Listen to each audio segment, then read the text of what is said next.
की जानिब चलते हैं। क्वेश्चन नंबर 2 है, which of the following matrices are equal. यहाँ पे कुछ मैट्रिसेस दिए गए हैं और हमें ये बताना है कि कौन कौन से मैट्रिसेस आपस में इक्वल हैं। तो मैट्रिसेस के इक्वल होने की यहाँ पे दो कंडीशंस हैं। मैट्रिक्स तब आपस में इक्वल होते हैं। नंबर 1 कंडीशन ये है कि the order of A is equal to the order of B, कि जो दो मैट्रिसेस हैं उनका ऑर्डर सेम होना चाहिए।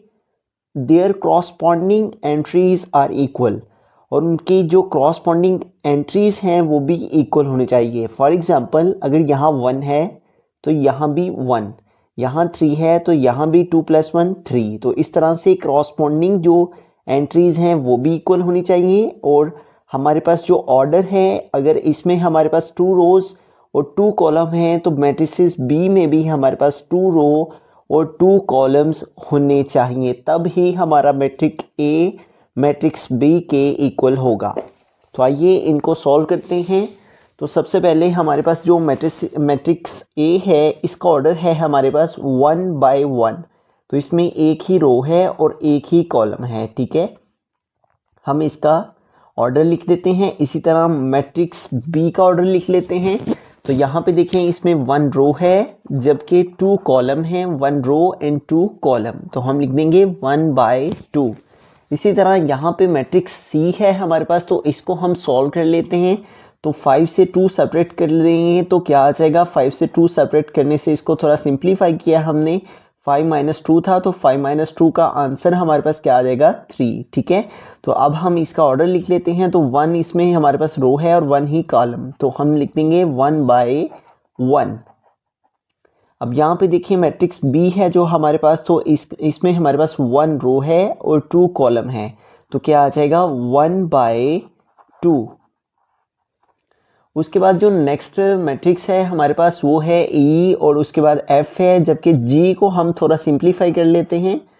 और सिंप्लीफाई करने के बाद 3 - 1 हमारे पास क्या आ जाएगा, 2, और 3 + 3 क्या आ जाएगा, 6, ठीक है।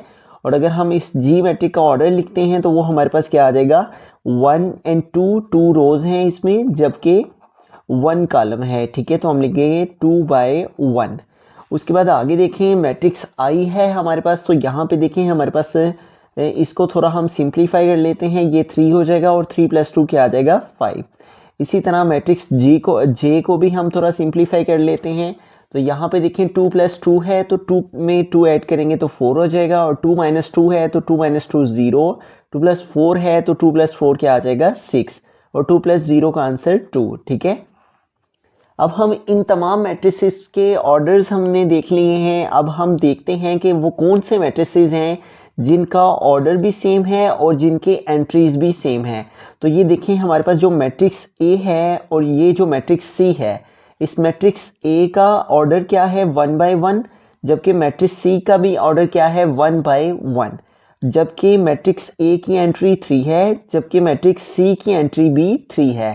तो इनका ऑर्डर भी सेम है और इनकी एंट्रीज भी सेम है। तो ऐसी सूरत में जबकि हमारे पास मैट्रिक्स का ऑर्डर भी सेम हो और इनमें जो एंट्रीज हैं मैट्रिक्स में वो भी सेम हो, तो हम मैट्रिक्स ए को मैट्रिक्स सी के इक्वल कहेंगे, ठीक है। तो हम यहाँ पे लास्ट पे लिख देते हैं कि मैट्रिक्स ए जो है ये इक्वल है किसके, मैट्रिक्स सी के, ठीक है।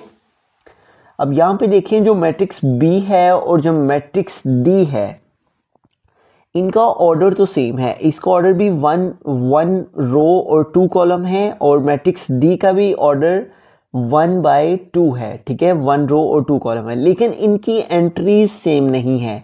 यहाँ पे हमारे पास फर्स्ट नंबर में 3 है लेकिन यहाँ पे 5 है। तो कंडीशन क्या है कि इनके ऑर्डर सेम होने के साथ साथ इनकी एंट्रीज भी सेम होनी चाहिए, लेकिन इनका ऑर्डर सेम है जबकि एंट्री सेम नहीं है। तो इसलिए जो बी है वो डी के इक्वल नहीं है। अब बी जो है, अब बी को अगर हम देखते हैं आई के साथ कंपेयर करके, तो यहाँ पे देखिए हमारे पास जो बी का ऑर्डर है वो है 1 by 2, जबकि आई का ऑर्डर भी क्या है, 1 by 2, ठीक है।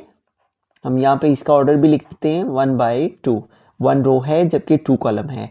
और यहाँ पे देखें हमारे पास बी मैट्रिक्स में भी यहाँ पे 3 है और आई मैट्रिक्स में भी यहाँ 3 है।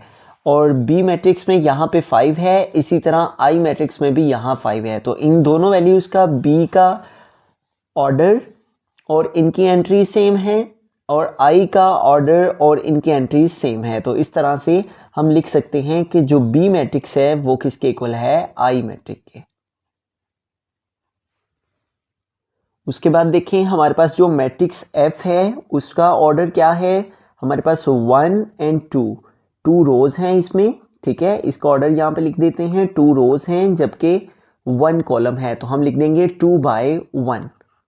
और मैट्रिक्स जो जी है इसका ऑर्डर भी क्या है, 2/1।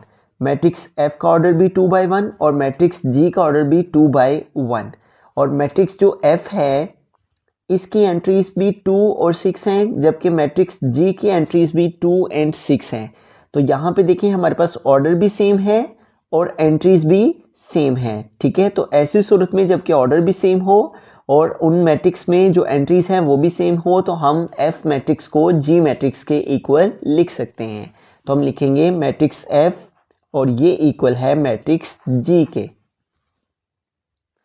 उसके बाद देखिए मैट्रिक्स ई जो है उसमें हमारे पास क्या है, जो ऑर्डर है वो है 2/2, ठीक है। इसमें 2 रोज हैं और 2 ही कॉलम है। और इसके अलावा जो मैट्रिक्स एच है उसमें भी हमारे पास देखें 2 रोज हैं, ठीक है, और 2 ही कॉलम हैं, 1 एंड 2, ठीक है। और यहाँ पे देखें हमारे पास जो इसकी एंट्रीज हैं मैट्रिक्स ए की वो भी 4 0 और एच की भी 4 0 6 2 6 2। तो इसका मतलब जो ई मैट्रिक्स है हमारा वो एच मैट्रिक के इक्वल है क्योंकि इनका ऑर्डर भी सेम है, इसका ऑर्डर भी 2/2 और इसका ऑर्डर भी 2/2 और इसकी एंट्रीज भी 4 0 6 2 और इसकी एंट्रीज भी 4 0 6 2। इनका ऑर्डर और इनकी एंट्रीज सेम है, लिहाजा मैट्रिक्स ई मैट्रिक्स एच के इक्वल है। और इसके अलावा हमारे पास यहाँ पे जो जे मैट्रिक्स है उसकी एंट्रीज भी और उसका ऑर्डर भी हमारे पास इसी मैट्रिक एफ ई और एच के इक्वल है।